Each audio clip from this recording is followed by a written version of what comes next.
學返到屋企，係踢到走廊一邊，客廳電視太嘈，阿媽又話我唔乖，唔好再玩啦。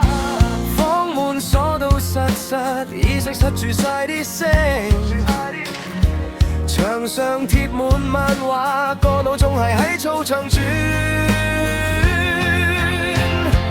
我喺細路嘅搖籃裏面瞓，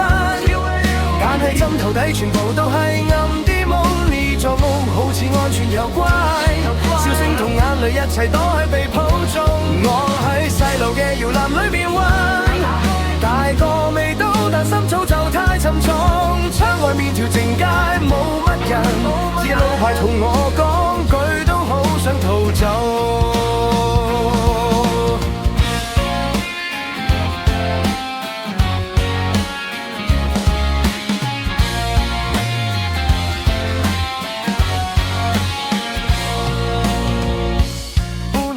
電話喐喐下，訊息閃到眼都花，